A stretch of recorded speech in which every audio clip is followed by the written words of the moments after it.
رسول اللہ صلی اللہ علیہ وسلم نے فرمایا کہ ایک شخص من توضأ یوم الجمعہ فبیہا ونعمت، ایک شخص بیمار ہے لیکن غسل نہیں کر سکتا، وضو تو اسے کرنا ہی چاہیے، اگر مزید استطاعت ہے تو سر کو کم از کم دھو لے، ومن اغتسل فالغسل افضل، اور اگر غسل کر لے تو یہ افضل ہے۔ رسول اللہ صلی اللہ علیہ وسلم نے دوسرا ادب یہ سکھایا، تم گیدرنگ پہ جاتے ہو، شادیوں پہ جاتے ہو، بڑے بڑے مہنگے پرفیوم استعمال کرتے ہو، ہونا چاہیے، گناہ نہیں، اہتمام کرنا چاہیے، خوشبو اللہ کے رسول کو پسند تھی۔ حبب الی من دنیاکم، لوگوں تین باتیں تو دنیا میں مجھے پسند ہیں، پہلی چیز حبب الی من دنیاکم الطیب، سب سے زیادہ پسندیدہ چیز وہ خوشبو ہے، وجعلت قرۃ عینی فی الصلاۃ،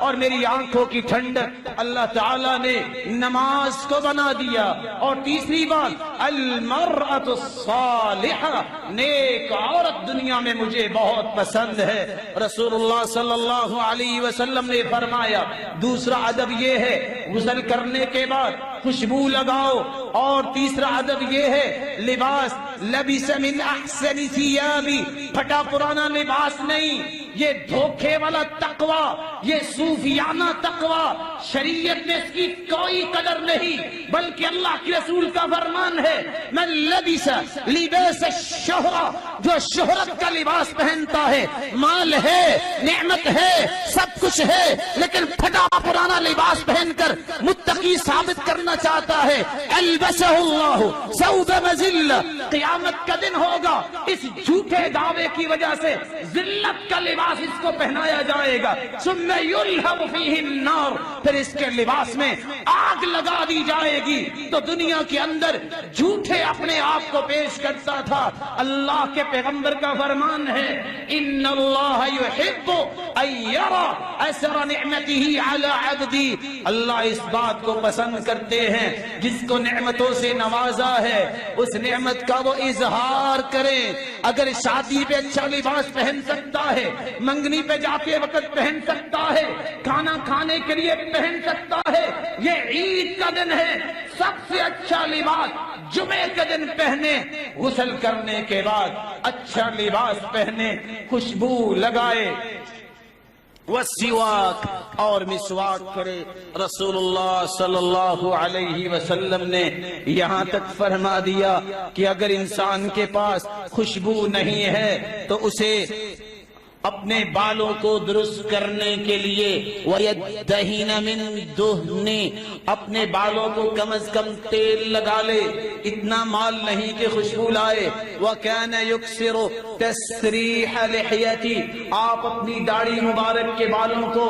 بڑے اچھے انداز سے بار بار درست کرتے، اور آپ نے سمجھایا تھا امت کو بکھرے ہوئے بال یہ مسلمانوں کے نہیں ہونے چاہیے۔ ایک شخص آیا جس کے بال بکھرے ہوئے ہیں، آپ نے فرمایا الیس فی بیتہ ما یسکن رأسہ، کیا اس کے گھر میں پانی بھی نہیں کہ اپنے بالوں کو سیدھا ہی کر کے آ جاتا؟ انما ہوا شیطان، یہ تو شیطان ہی لگ رہا ہے، یہ بکھرے بال جو درست نہیں ہوتے، اللہ کے رسول کی زبان بول رہی ہے یہ تو شیطانوں کی مشابہت ہے۔ اور پانچواں ادب یہ ہے جو صحابہ نے سیکھا کہ ہر جمعے کو صحابہ اپنے ناخن کاٹ لیا کرتے تھے، اللہ سے ڈر جائیں وہ عورتیں جو یہودیوں کی نقالی کرتے ہوئے ناخنوں کو لمبا کرتی ہیں، اور حیا اور شرم ان بھائیوں کو بھی آنی چاہیے۔ بلا شبہ یہ ہاتھ مٹی میں بھی لگتے ہیں، بلا شبہ انسان کے ہاتھ ہیں، انہی ہاتھوں سے پکنے والا کھانا کیسے پسند کرتے ہیں۔ صحابہ ہر جمعے کو اپنے ناخن کاٹا کرتے۔ ہو مسلمان، ہو مومن، ہو اللہ کی جنت کی امید رکھنے والا، اپنے گھروں میں ایسی باتوں کو پسند کیسے کرتا ہے؟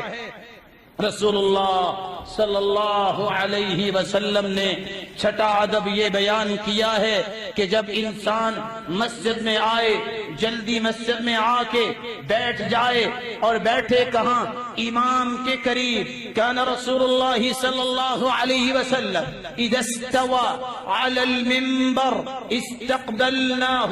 بوجوہنا، ہم جب مسجد میں آتے تو ہم اپنے چہروں کو اللہ کے رسول کی طرف کر لیتے۔ روایت بتاتی ہے کہ اس چھٹے ادب سے پہلے یہ کام کرنا ضروری ہے۔ اگر وقت مل جائے، اگر انسان میسر نہیں وقت، تو شام سے پہلے تو ہو جانا چاہیے۔ وہ کیا ہے؟ من قرأ سورۃ الکہف فی یوم الجمعہ، جو جمعے کے دن سورۃ الکہف پڑھ لیتا ہے 3 انعامات سے نوازا جاتا ہے۔ کان لہ نورا ما بین الجمعتین، اگلے 8 دن اللہ تعالیٰ اسے روشنیاں عطا کر دیتے ہیں۔ اس کی سوچ میں روشنی، اس کی فکر میں روشنی، اس کے قول و عمل میں روشنی۔ دوسرا انعام، غفر له ما بین الجمعتین وفضل 3 ایام، جو سورۃ الکہف پڑھ لیتا ہے 10 دن کے گناہوں کو اللہ معاف کر دیتے ہیں۔ تیسرا انعام، عصم من فتنة الدجال، اگر دجال بھی آ جائے گا تو اللہ اس شخص کو دجال کے فتنے سے محفوظ فرما دے گا۔ اس لیے سورۃ الکہف کی تلاوت کیجئے، کثرت سے درود پڑھیے، صبح کے وقت ہی یہ ذمہ داری ادا کیجئے۔ اللہ کے رسول صلی اللہ علیہ وسلم نے فرمایا، من صلی علی 10، جس نے صبح کے وقت 10 مرتبہ درود پڑھا اور شام کے وقت 10 مرتبہ درود پڑھا، کنت لہ شفیعا یوم القیامہ، میں قیامت کے دن اس کا سفارشی بن جاؤں گا، میری سفارش کے بغیر کوئی جنت میں نہیں جائے گا۔ اور حدیث کے الفاظ ہے، جو 1 مرتبہ درود پڑھتا ہے اسے 5 انعامات سے نوازا جاتا ہے۔ کتب اللہ لہ 10 حسنات، 10 نیکیاں اس کے نام اعمال میں لکھ دی جاتی ہیں۔ ومحا عنہ 10 سیئات، 10 گناہوں کو معاف کر دیا جاتا ہے۔ ورفع له 10 درجات، 10 درجات کو بلند کر دیا جاتا ہے۔ وصلی اللہ علیہ وملائکته 70 صلاۃ، 70 رحمتیں اللہ نازل کرتے ہیں اس بندے پر، اور 70 مرتبہ فرشتے اس کی بخشش کی دعائیں کرتے ہیں۔ فلیقل عبد من ذلک او لیکثر، جو زیادہ رحمتیں چاہتا ہے وہ زیادہ درود پڑھ لیا کرے، اور جو رحمتوں سے محروم ہوتا ہے وہی یہ کام نہیں کرتا۔ اللہ رب العزت ہمیں زیادہ سے زیادہ درود پڑھنے کی توفیق عطا فرمائے۔ مسجد میں آ کے صحابہ بیٹھتے، اللہ کے رسول صلی اللہ علیہ وسلم کی طرف اپنے چہرے کر لیتے اور غور سے خطبہ سنتے، جمعے کی نماز پڑھتے، اور اللہ کے رسول صلی اللہ علیہ وسلم کے اس فرمان کو یاد کیجئے ایک مرتبہ پھر۔ اس میں جو وقت ملتا ہے دعا کرتے، اللہ ہمیں معاف فرما دے۔ حتیٰ کہ اللہ کے رسول پہلا خطبہ بھی کھڑے ہو کے دیتے، دوسرا خطبہ بھی کھڑے ہو کے دیتے، درمیان میں بیٹھ جاتے، اور بیٹھے بیٹھے بھی لوگوں کو کوئی نیکی کی بات ہی بتاتے یا اللہ کا ذکر ہی کرتے۔ اللہ کے رسول نے یہ ادب بھی بیان کیا ہے، نہى النبی ان یقیب الرجل من مقعده ویجلس فیہ، یہ مسجد کسی کی اجارہ داری نہیں، مسجد اللہ کا گھر ہے، یہ کسی کی ذاتی پراپرٹی نہیں،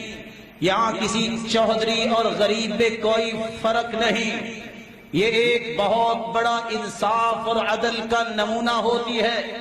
بادشاہ وقت ہو، فقیر ہو، ان کو برابر ہی کھڑا ہونا پڑتا ہے۔ اس لیے فرمایا جمعے کا ادب یہ ہے، کوئی شخص کسی کو آ کے اٹھا کے اس کی جگہ سے خود نہ بیٹھے، جو پہلے آیا ہے اس کا ہی حق ہے۔ شرط یہ ہے کہ ایک شخص پہلے آیا تھا اور اپنا کپڑا رکھ کے چلا گیا، اس کو حاجت ہوئی یا اسی طرح کے کسی مسئلے کی وجہ سے تو وہ واپس آنے والا ہے، اس کا حق ہے کہ وہی آ کے بیٹھے۔ آپ نے فرمایا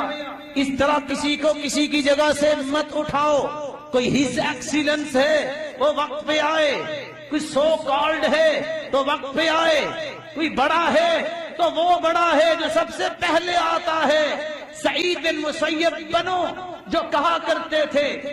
50 سال ہو گئے اذان بعد میں ہوتی ہے، میں پہلی صف میں پہلے بیٹھا ہوتا ہوں۔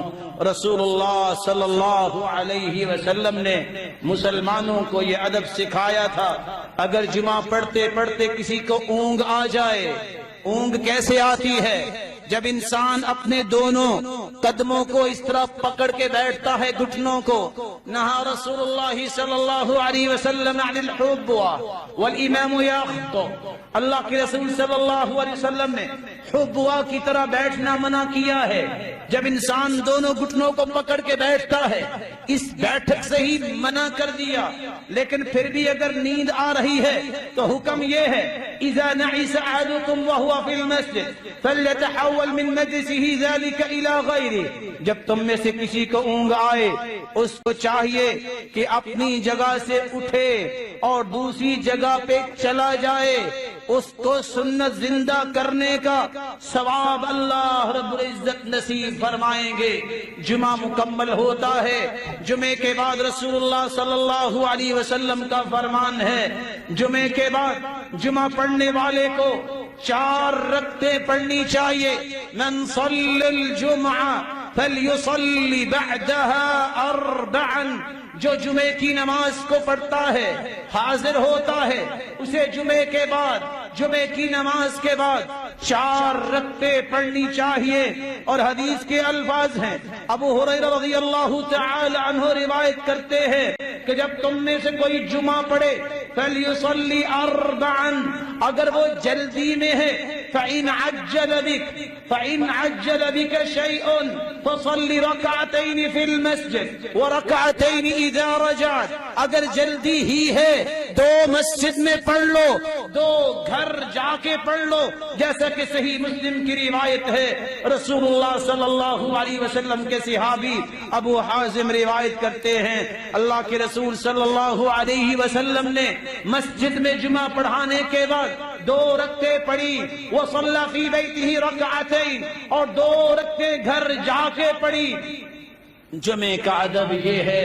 رسول اللہ صلی اللہ علیہ وسلم نے فرمایا کہ جو دعا ہو اس دن دعا کرنی چاہیے، اور جو خطبہ دینے والا ہے وہ بھی مسلمانوں کے لیے دعا کرے۔ اللہم الف بین قلوب المسلمین وأصلح ذات بينهم، اللهم أصلح قلوبنا واستر عيوبنا واشرح صدورنا واغفر ذنوبنا واغسل حوبنا وتول أمرنا واجبر كسرنا واشف مرضانا وفك أسرانا وارحم موتانا واختم بالصالحات أعمالنا وبالسعادة والشهادة آجالنا، اللهم إنا نسألك العفو والعافية في الدنيا والآخرة، توفنا مسلمين وألحقنا بالصالحين غير خزايا ولا مفتونين، اللهم إنا نسألك الهدى والتقى